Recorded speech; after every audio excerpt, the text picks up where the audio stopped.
করা হয়েছে। আর এই পৃথিবীর মধ্যে যা কিছু আছে সব কিছুকে আমাদের গোলাম বানিয়ে দিয়েছে। জোরে কোন সুবহানাল্লাহ। না হয় দেখেন, হাতির মতো এত শক্তিশালী একটা প্রাণী একটা ছোট্ট একটা দেড় ব্যাটারি মানুষের অনুকূলে বানায় দিলেন।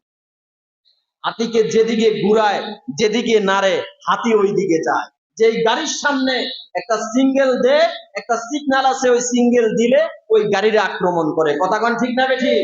10 টাকা দিলে লয় না, 20 টাকা দিলে লয় না, 100 টাকা দিলে লয়। হাতির মতো একটা একটা প্রাণীকে ছোট্ট একটা মানুষের অনুকূলে আল্লাহ তাআলা বানায়। অথচ মনে মনে বলে, আল্লাহ যদি তোর গোলাম যদি আমাকে না বানাইতো, তোর মতো কত সলিমউদ্দিন পা এক পায়ে 10 জনের আমি শেষ করে দিতাম। এই জন্য আল্লাহ তাআলা সব কিছু, পৃথিবীতে যা কিছু আছে সব কিছু আমাদের কল্যাণের জন্য, আমাদের উপকারে আল্লাহ তাআলা সৃষ্টি করেছে। আজকের বিজ্ঞান বলছে বিষাক্ত সাপের যে বিষ, এই বিষ দ্বারা ওষুধ বানানো হয়। আল্লাহ এই পৃথিবীর জমিনে যা কিছু আছে সব কিছু আমাদের জন্য বানাইছেন। আর আমাদেরকে আল্লাহ বানাইছেন একমাত্র আল্লাহর গোলামি করার জন্য। কার গোলামি করার জন্য?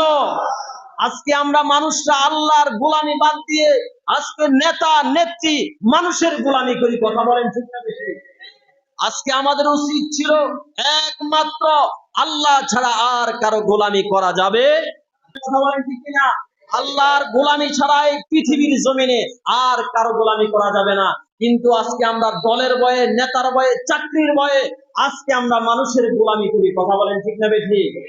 অথচ আল্লাহর হাবিবের আদর্শ বাদ দিয়ে আজকে আমরা বিদর্মীদের আদর্শ আজকে আমরা গ্রহণ করেছি।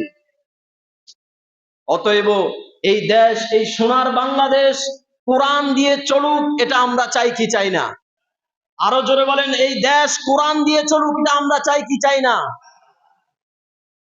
অন্যায় মুক্ত, শোষণ মুক্ত, দুর্নীতি মুক্ত দেশ এবং সমাজ গঠন করতে হলে আল্লাহর কসম করে বলছি, দুর্নীতিমুক্ত সমাজ যদি আপনি গঠন করতে চান, লেনিনের আদর্শ দিয়া, কার্ল মার্কসের আদর্শ দিয়া, মাও সেতুর আদর্শ দিয়া এই দেশ, এই জমিন কোনোদিন দুর্নীতিমুক্ত সমাজ গঠন করা যাবে।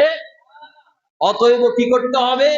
এই দেশ যদি দুর্নীতিমুক্ত সমাজ গঠন করতে হয়, তাহলে সমস্ত তন্ত্র মন্ত্র, রাজনীতি, সমাজনীতি, সমস্ত তন্ত্র মন্ত্র বাদ দিয়ে এই জমিনের মধ্যে যতক্ষণ পর্যন্ত আল্লাহর কোরআনের বাস্তবায়ন না হবে, ততক্ষণ পর্যন্ত এই পৃথিবীর জমিনে দুর্নীতিমুক্ত সমাজ গঠন করা কোনোদিন সম্ভব হবে। অতএব এই পৃথিবীর জমিনটা আল্লাহর কোরআন দিয়ে চলুক, এটা আমরা চাই কি চাই না? রাশেদার সেই সোনালী যুগ, আগের যুগের মানুষ, সাহাবাই কেরামের যুগের মানুষ দরজা খুলে রাতের বেলা ঘুমাইছে। কথা বলেন ঠিক না বেঠিক? আর আজকে যদি আমরা দরজা তালা লাগানোর পরেও আমরা রেহাই পাই না, আজকে দরজা যদি খুলে ঘুমাই আমাদেরকে নিয়ে গাঙ্গে বাসাইবে। অতএব এই দেশ কোরআন দিয়ে চলুক, এটা আমরা চাই। এই দেশ আর কোরআন ছাড়া এই দেশ যদি চলে, তাহলে আগের অবস্থা থেকে আরো খারাপ। কথা বলেন ঠিক না বেঠিক? এই জন্য এই দেশ যদি কোরআন দিয়ে চলতে হয়, তাহলে সর্বপ্রথম আমাদেরকে আগে ঠিক হতে হবে, এরপর দেশের প্রতিনিধি যারা তারা ঠিক হবে। কথা বলেন ঠিক না বেঠিক?